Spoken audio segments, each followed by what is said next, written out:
All right, so this top card here, the top two cards here indicate the mindset both parties go into this relationship with. This is the body. This is how both parties see each other, how you represent yourself. And this gives us a bit of a background as to why you represent yourself the way you represent yourself, as well as think the way you think when it comes to this relationship. This is the card that represents. This is the card that tells us how you guys met, or what how you guys came together, or what brought you two together. And this is the challenge that you guys face. Ooh, that's a hard one. Underlying energy. Five of Wands. Okay. And I can kind of get that too. When it comes to, getting some sort of balance here, like, yeah, like, it's gonna, you're gonna have to realize the inconsistencies and the imbalance in the situation before you can, really get something going. Before you can get a flow really like going between you and the other person. And it looks like there, at the same time, there is this thing where somebody may have been doing too much or been handling too much, and it's because it could have been because they believe that they can handle it better, that they just trust themselves with it more. Death is coming up here underneath the Five of Wands because it is indicating here that this is talking about there needing to be something released, making space in the situation. All right, fam, jumping right into this, we already kind of get this feeling like, yeah, there's imbalance, definitely imbalance, and I think the situation is coming up to relieve a lot of that, need to take on so much or needing to do so much in the first place. Because if we started off now, typically, guys, how I started off here, I'm going to show you guys again. I usually go on this side here. I usually go on this side here as you, Virgo, and the other person on this side, but feel free to change the sides. So we're starting off on your side, or the other person's side here, with justice. So already this person going into it thinking that there's a lot of imbalance in this relationship. There's a lot of stuff that's going on that needs to be sorted out, that needs to be equalized. Maybe somebody's doing too much, maybe someone's doing too little, but there is definitely an imbalance in the situation. And it's funny because what brought you guys together was because you guys did have some sort of, you guys coordinated together very well. There was a balance. I think it could have been that you guys were brought together because there was imbalances in your lives that you needed to take up, or that you both needed to really work on, assessing for yourselves personally. Okay, it could have been that this whole relationship started from a very codependent place. Somebody was doing things for other people and gained validation from that, right? And it looks like this is a situation where somebody did feel confident due to the fact of due to the fact that they were doing a lot of things in the relationship, that they were putting the most that they could into it. And it can get out of hand, especially if somebody's realizing that this is no longer what they want to do, right? Because then that other person's going to have to learn how to pick up that slack, and they have no clue. Now, this person, on the other hand, is looking at this relationship with the Page of Wands. And the Page of Wands does talk about, like, for instance, having fun, lighthearted energy, maybe starting something new, starting something in regards to something passionate, So it's like this person on this side here is like, is thinking of this as like something fun, something, not to take very seriously. I'm kind of getting the vibes that the person going into this relationship is looking for new ways to bring fun into this relationship, because perhaps there's a lot of seriousness on one end, right? But if you look at the body portion of this person is showing the Hanged Man. So this person is not really making a lot of steps, not making a lot of moves right now. And it looks like they're trying to see something from a different perspective, or they're waiting for some sort of response. It's almost like this person has sent out some sort of message, though, because the Page of Wands doesn't have to see the situation from a playful view or very youthful. They may be wanting to recapture that youth, but that doesn't mean that this person is seeing the situation as something to play around with. And I feel like with the Page of Wands coming up here, it's more of like they offered some sort of message, or they gave some sort of message, they sent that out. Because if you look across from that, you see the Four of Cups, and the Four of Cups does talk about somebody either either receiving some sort of message and declining it, or still trying to figure out what they're going to do with it. Because it's almost like this person is, looking and comparing to the old stuff, comparing to the things that they've already experienced, comparing to the things that they've already been through with this individual, and they're trying to figure out what's going to be new from the situation. How is this going to bring me happiness? How is this going to, inspire me to feel a different way? And I think this person is honestly coming from a place of where they're expecting the outside stuff to change, or to create, or to raise some sort of feeling that, of something different.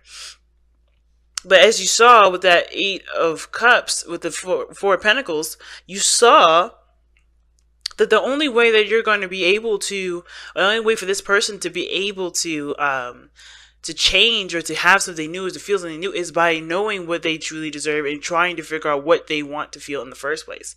So this person is having to make judgment calls, trying to figure out where they stand, where their truth is. And I feel like this person is in a place right now where they're stuck, because they're looking at everything they've experienced and trying to figure out, how they can move forward from that. How they can, what's new, what else can, could be, felt, and, what their heart's desire is, what they want out of this relationship, what do they feel they deserve, It's that kind of situation right now, because this person is trying to figure out, well, is this really what I want? I've already done this, I've already done that. It's like, well, what do you want to feel first? Because you're not going to get anything else unless you change what you feel, unless you change what you're holding on to, right? You got to get outside the box. And I think that's one of the things that's coming up right now. This person has got to get out of the box. Okay? Because of that Four of Pentacles that we saw. And it may be just that they're holding on to a situation, or the situation they're in, that they feel comfortable and stable with, is not providing them with what they want, so therefore they feel dissatisfied. But that should encourage them, or is really asking them to look within themselves. Because the only way anyone's going to be able to offer them anything interesting is by knowing what they want and knowing what they want to receive. Because if they don't know what they want to receive, they can't get nothing. You know what I mean? So it's almost like this person has to know how to want something in order to have a balance, in order for there to be a balance. Because I feel like this person probably is waiting for them to get some sort of information as to how they can help, or how they can extend themselves, what they need. And this person has to figure out what they want in order to have that balance given. Because if they're always doing something, because I think this person kind of makes demands, or they not makes demands, but they have requests, they have desires, they know what they want.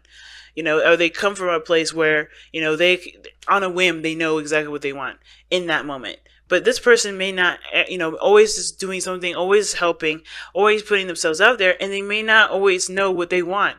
But that doesn't mean that this person is not putting in putting in the 60% or the 50% that they need to put into this relationship, because they may not know that the other person wants something. And I kind of feel like with this reading is that this person kind of feels like they should already know. They should already know exactly what this person wants, even if they haven't communicated it, which is honestly, again, that can cause the dynamic of the relationship to be even more difficult and hard to solve, especially when you have expectations of somebody reading your mind. And I could kind of get that vibe, right? Because I think that's the way this person is coming into this relationship with the Page of Wands, the person with the Page of Wands, the person that's waiting on a message. They're coming into the reason why they're waiting like this and they have the Page of Wands they're sending out is because they're left in the dark. They have no idea what to do. They're confused, and honestly, I think that they're just they're kind of left going along with their intuition, kind of just feeling things through, because they're not quite sure of what is going on and why everything's kind of acting this way, or how everything's turning out this way. Well, the other person is showing up as the Magician, saying that they have all the tools and everything that they need to go ahead and begin something, to manifest, to have what they want. They have, and this person literally does. It starts with them. It starts with this person. The person has got to figure out what they want. Because the second you know what you want, you can manifest it. You can have it. It may take time. It may take a moment to really work out and flesh it out, and work together in a cohesive fashion. But it's not necessarily about death making space. It's more about starting a new beginning by putting something in that space, by knowing what you want and going for it. Now, what's interesting to me is that the Seven of Swords is the challenge that you both face. Now, the Seven of Swords and the Moon can indicate to me that someone's not telling the truth, or they're hiding something. They're putting something in the back burner. They're not being honest. Okay, and I don't know if this person is being, it could be that this person may have secrets they may not be forthcoming about. They're not actively lying to you, but they're just, or you're not actively lying to them. They're just not being forthcoming with it, and that could be that could be the case. The challenge is perhaps even taking a risk, taking a leap of faith, in a direction that may not definitely guarantee a good turnout, but finding something worth the risk to take in the first place. Okay. I feel like at the same time, the Seven of Swords is the challenge of, of the dodging technique, of dodging situations, of avoiding something. Because I think the situation does bring up conflict, right? Everybody has their own views of how the situation is going.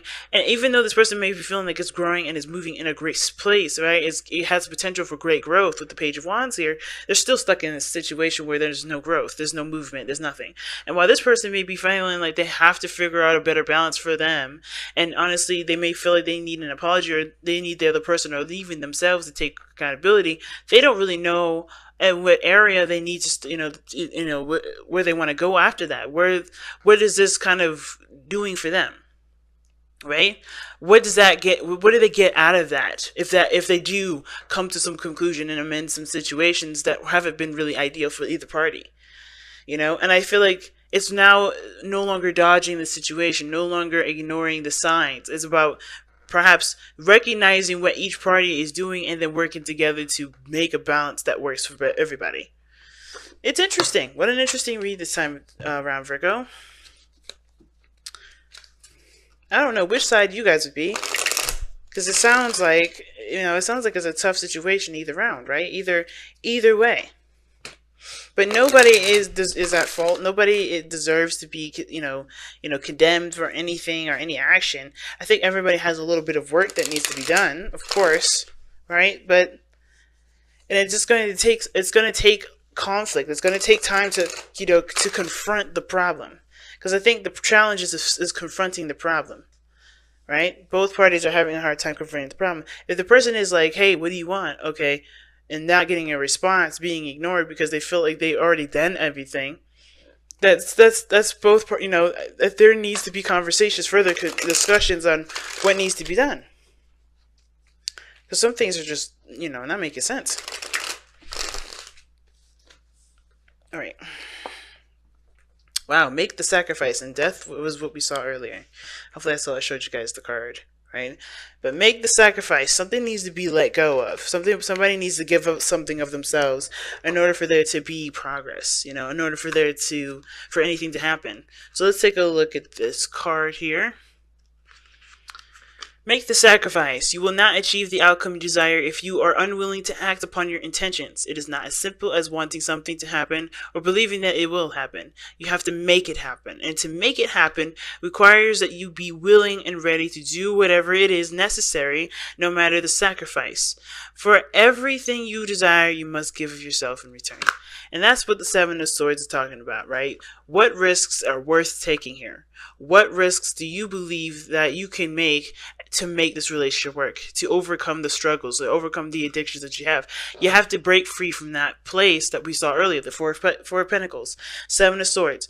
Seven of Swords, Four of Pentacles, they are one of the most contradictory cards. They're both opposites. And the reason why I say it like that is because one is holding on to trying to stay where they are, and the Seven of Swords, it is being risky and going out of that comfort zone. It's leaving that comfort zone completely, not being in a comfortable place at all. And I think this is one of the situations. You guys may have to come out of a place where you guys are the most comfortable.